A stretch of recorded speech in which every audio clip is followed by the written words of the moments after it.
Merci, Monsieur le Premier ministre.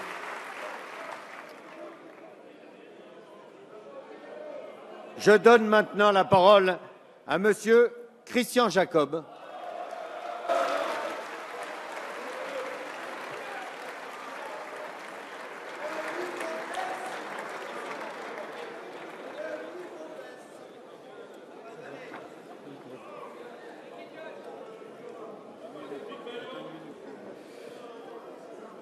Monsieur le Président, Mesdames, Messieurs les députés, Monsieur le Premier ministre. Monsieur le Premier ministre, vous avez évoqué la gravité du moment. Oui, le moment est grave, il l'est sur le plan extérieur, il l'est sur le plan intérieur. Monsieur le Premier ministre, vous avez invoqué de grands principes, de grandes valeurs. Vous avez invoqué de grandes menaces dans le monde, en particulier l'Irak et le risque terroriste devenu si aigu. Pour que les choses soient claires, vous devez savoir que l'opposition parlementaire sera à vos côtés pour combattre ces barbares qui, au nom d'un fondamentalisme religieux, égorgent, décapitent ou assassinent lâchement des innocents.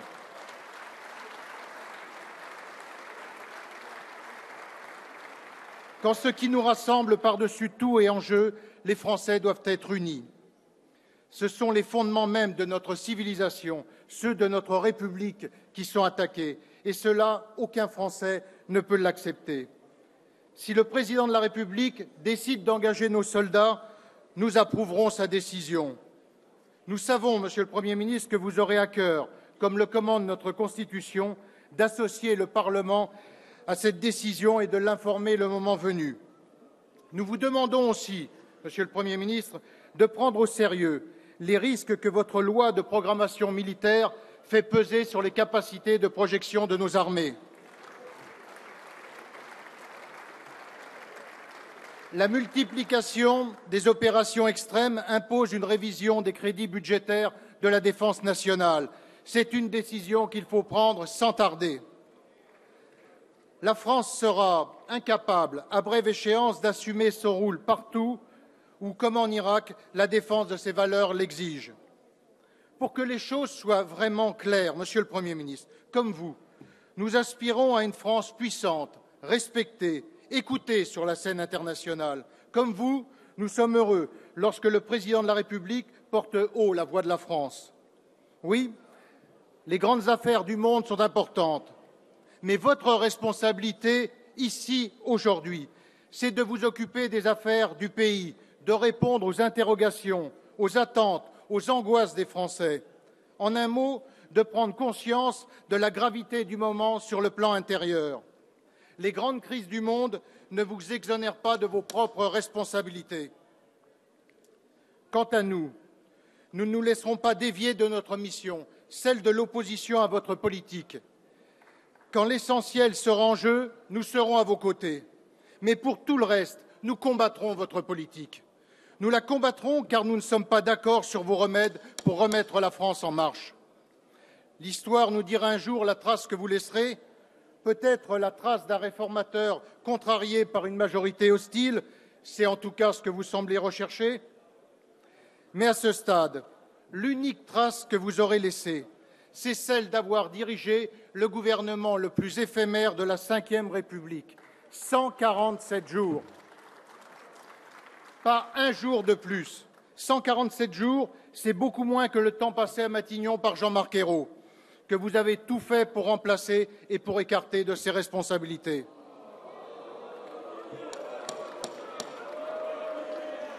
Avec le recul, on retrouve un peu de calme. S'il vous plaît. Avec le recul, les Français se disent que finalement, ça n'était pas pire avant votre installation à Matignon. La majorité était déjà indisciplinée, mais elle était plus large et moins éclatée. Alors, ne le prenez pas comme un hommage au Premier ministre d'alors. La triste réalité, c'est que ça allait mal et que cela va encore plus mal avec vous. Le pays a poursuivi sa descente aux enfers sur le plan économique, mais aussi sur le plan politique et institutionnel. Dans la seconde quinzaine du mois d'août, s'est joué un psychodrame qu'il faut bien dire a ridiculisé le gouvernement de la France et le Président de la République. Vous ne vous êtes pas étendu dans votre discours sur cet épisode qui a vu un ministre de l'économie, au-delà des désaccords de fond, tout à fait compréhensibles par ailleurs, mais un ministre de la République abaisser la fonction présidentielle. En toute franchise, Monsieur le Premier ministre, comment voulez-vous que les Français respectent un président quand ses proches et ses propres ministres le ridiculisent à souhait? On pensait avoir touché le fond avec la cuvée du redressement de M. Montebourg. On verra bien sûr bientôt que ce n'était pas le cas. S'il vous plaît. On a vu un ministre de l'Éducation nationale qui plie bagage à quelques jours de la rentrée. Il déserte en laissant en héritage une réforme des rythmes scolaires absolument insensée. Pourquoi nous avoir infligé une telle réforme? Vous avez pourtant été un maire de terrain, attentif à la vie quotidienne, mais non, enfermé en quelque sorte dans votre tour d'ivoire, vous ne voyez même pas que cette réforme est rejetée par les communes de France, par les familles, par les enseignants, par les associations culturelles, par les associations sportives, par tous les Français, elle est rejetée, cette réforme. Cela restera pour vous un raté de plus avec les familles. Valse 1, c'était en fait le gouvernement Ayrault assorti d'un grand jeu de chaises musicales, sans les Verts, que vous avez, et nous vous en sommes gré, épargné au gouvernement de la France. 5 mois plus tard, Valse 2, c'est toujours l'ossature du gouvernement Ayrault, moins les frondeurs. S'ils sont cohérents avec eux-mêmes, ces frondeurs, ils vous censureront. Mais mon pari, comme le vôtre, Monsieur le Premier ministre, c'est qu'il s'agit moins de fraudeurs que de petits joueurs de bac à sable. La force de leurs convictions s'arrêtera aux limites du retour devant le peuple. S'il vous plaît, allez, on écoute les différents orateurs. Vous me permettrez également. S'il vous plaît. Vous me permettrez également un commentaire sur la composition de votre gouvernement. Les pères de la Ve République doivent se retourner dans leur tombe. On pardonnera certes aux ministres débarqués d'annoncer eux-mêmes leur éviction, mais qu'en revanche, le nom des entrants soit annoncé par eux-mêmes ou pire par des chefs de parti. Cela renvoie vraiment aux petites manœuvres d'appareil de la Quatrième République. Il faut vous rendre à l'évidence, Monsieur le Premier ministre. Vous êtes aujourd'hui, politiquement, dans la situation d'un président de Conseil sous la quatrième. Vous êtes dans la situation d'un chef de gouvernement qui sait qu'il pourra être mis en minorité à tout moment lors de la session budgétaire. Oui, Monsieur le Premier ministre, je vous l'ai déjà dit, vos jours sont comptés. Dès votre renomination fin août, on a compris que vous étiez cerné.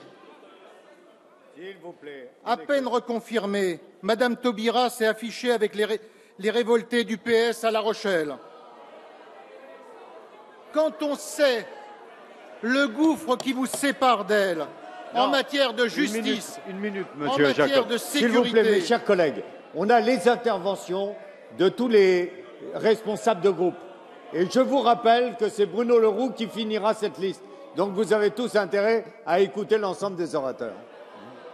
quand on sait donc le gouffre qui vous sépare d'elle en matière de S'il vous plaît. justice, de sécurité, Monsieur d'immigration, on se dit vraiment que ce gouvernement n'est pas plus cohérent que le précédent.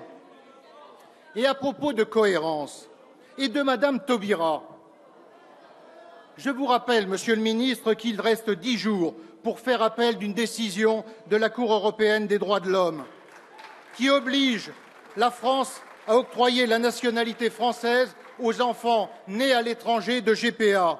Alors, Monsieur le Premier ministre, soit vous êtes opposé à la GPA et vous allez faire appel, soit vous avez menti et vous êtes favorable à la GPA et vous ne ferez pas appel.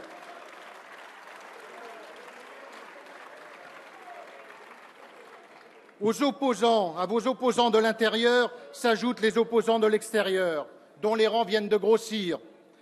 Madame Aubry a clairement défié votre autorité. Elle a même annoncé un discours de politique générale alternatif. C'est bien le signe que vous ne maîtrisez plus grand-chose.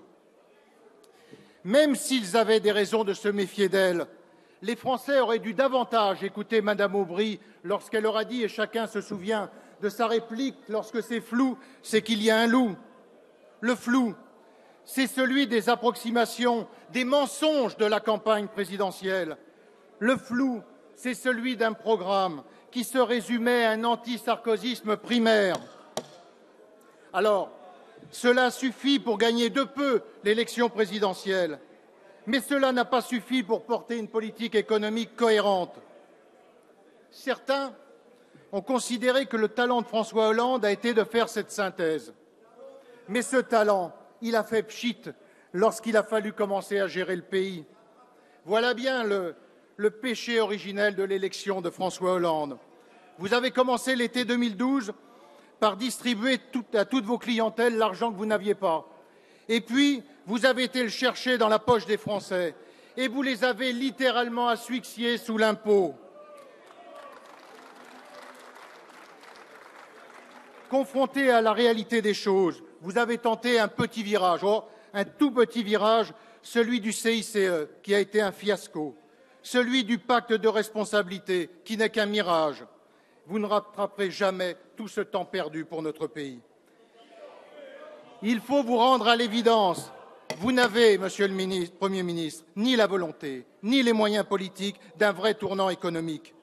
Sans majorité claire, avec un président de la République décrédibilisé, un président dans le fond du trou des sondages, vous ne pouvez pas, dans la durée, gouverner la France. Monsieur le Premier ministre, vous-même n'êtes déjà plus le pare-feu d'un président en perdition, car après 5 mois à Matignon, vous êtes comme lui usé jusqu'à la corde. Vous êtes usé sans avoir rien fait. Voilà votre prouesse, avoir démoralisé le pays sans porter aucune réforme. Que retenir de vos 5 mois passés à Matignon?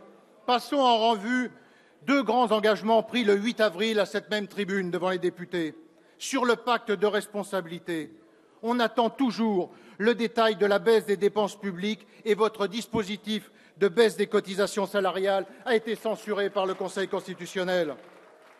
À ce stade, vous êtes même incapable de présenter dans les temps la loi de finances en Conseil des ministres. C'est dire dans quel état de panique vous vous trouvez. En enterrant le dispositif de baisse des déficits, c'est en fait le pacte de responsabilité que vous avez tout bonnement enterré.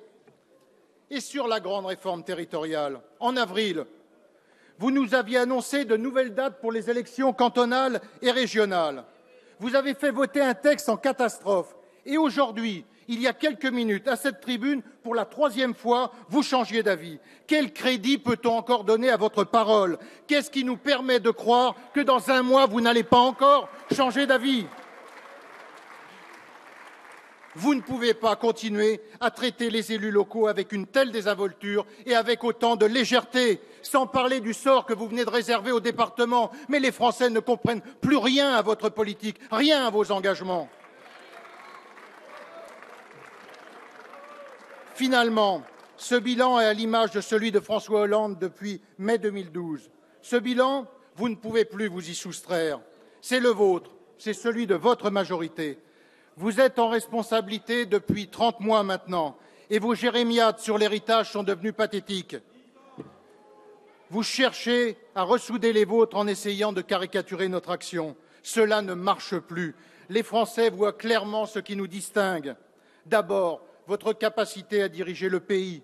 La France, il y a 2 ans, elle était présidée, la France, elle était gouvernée, la France, elle avait une majorité cohérente qui soutenait son gouvernement. Où en êtes-vous aujourd'hui ?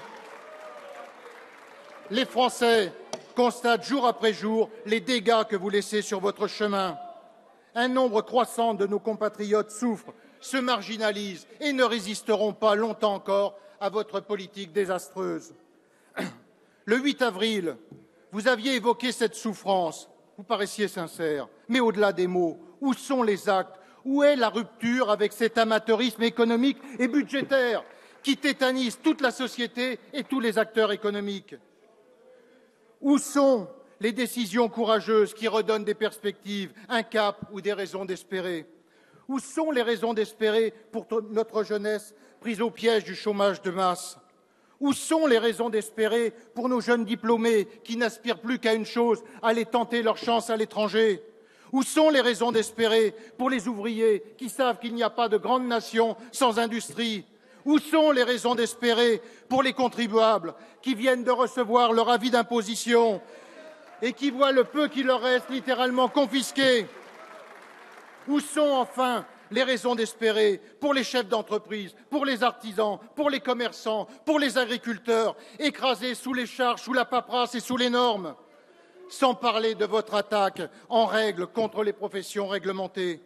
En quoi les notaires, les huissiers, les pharmaciens et tant d'autres bloqueraient l'économie de notre pays? Pourquoi sont-ils devenus des boucs émissaires alors qu'ils font bien leur travail au service du public et que la loi actuelle leur permet une répartition harmonieuse sur l'ensemble du territoire?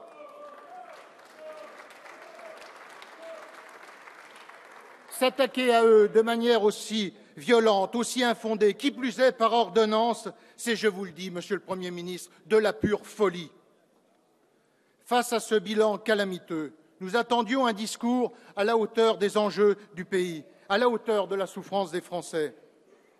Vous prétendez incarner, et vous l'avez redit, une gauche moderne, social-démocrate, une gauche qui aide et qui aime l'entreprise. Cela marche peut-être, et vous en avez fait la démonstration pour vous faire applaudir au MEDEF, mais avez-vous sérieusement regardé les réformes portées par M. Schröder? Monsieur le Premier ministre, ce sont des réformettes que vous présentez au regard des besoins de la France. Depuis 2 ans, texte après texte, l'UMP a mis de nombreuses propositions sur la table. Nous n'en avons retrouvé aucune dans votre discours. Nous n'avons rien entendu qui crée un choc de confiance pour la France. Rien sur le temps de travail. Vous n'avez pas le courage de toucher aux 35 heures et de remettre la France au travail. Rien sur le coût du travail. Vous refusez de porter une grande réforme des retraites et de l'assurance chômage pour diminuer les charges salariales et patronales. Et c'est parce que vous n'avez pas ce courage, Monsieur le Premier ministre, que vous en êtes à diminuer les pensions de millions de Français. Rien non plus sur la réforme du Code du travail. Vous ne touchez pas au carcan des réglementations qui brident les initiatives des créateurs. Rien sur l'apprentissage, contrairement à ce que vous disiez. L'apprentissage, il se meurt depuis que vous êtes au pouvoir. Plus d'un jeune sur 4 est au chômage et vous tuez l'apprentissage en réalité. Vous avez baissé les crédits. Rien non plus de concret sur la baisse des dépenses publiques et sur la réforme de l'État. Rien sur la baisse de l'impôt des classes moyennes qui sont littéralement étranglées. Rien sur la lutte contre l'assistanat qui exaspère nos concitoyens. Vous savez, celles et ceux que nous rencontrons tous, quels que soient nos bancs, et qui travaillent chaque jour pour élever leurs enfants, pour payer leurs impôts, pour payer leurs mutuelles, pendant que d'autres ont tous les droits sans jamais rien payer. Votre logiciel politique est toujours le même. La gauche a gouverné en 81, en 88, en 97 et l'a laissé un lourd héritage insupportable à l'économie française. En 1981, ça a été la retraite à 60 ans. En 88, le RMI. En 97, les 35 heures et la CMU. Vous avez raison, applaudissez, les Français jugeront. Vous avez installé l'idée que le travail n'est pas une valeur centrale pour produire de la richesse et du bien-être. Et si vous ne rompez pas avec cette logique, la France sera un véritable champ de ruines économique en 2017. Ce soir, vous n'avez rien dit qui permette d'espérer. Vous n'avez pris aucun risque pour redonner de l'espoir à une France qui étouffe. Vous lui promettez l'austérité sans avoir le courage de la réforme. Nos concitoyens doivent savoir qu'une telle politique, c'est la garantie de la stagnation et de l'austérité pour de longues années. Vous leur demandez d'être optimistes, mais l'optimisme, Monsieur le Premier ministre, ça ne se décrète pas par des effets de tribune, ça se construit par une politique sérieuse et rigoureuse. Et Monsieur le Premier ministre, si aujourd'hui votre sort était entre les mains des Français, vous seriez renvoyé chez vous dès ce soir.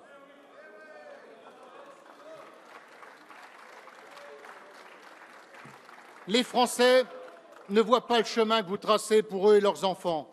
C'est sans doute la première fois depuis 1958 qu'ils sont à ce point désemparés.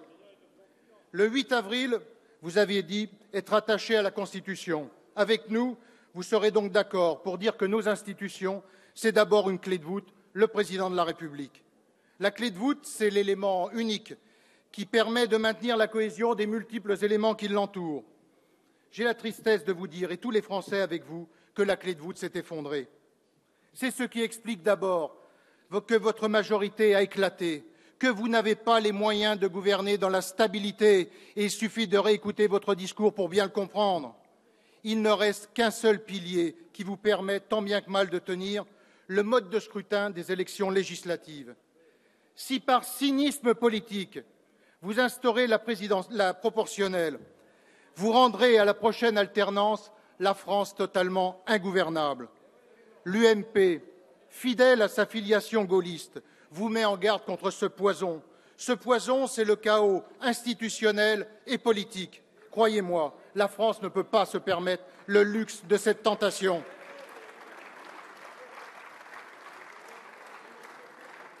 Le 8 avril, en vous adressant aux députés, vous proclamiez, avec votre grandiloquence habituelle, et je vous cite, « La confiance, je veux la donner à travers vous, je viens la chercher en vous ». La vérité, Monsieur le Premier ministre, c'est que fondamentalement, les députés de gauche ne vous l'ont pas donnée. La vérité, c'est que vous-même, vous ne l'avez ni insufflé, ni inspiré aux Français. Aujourd'hui, une majorité ratatinée vous donnera peut-être la confiance du bout des lèvres, mais les Français, eux, ne vous donneront pas une seconde chance. Merci, monsieur.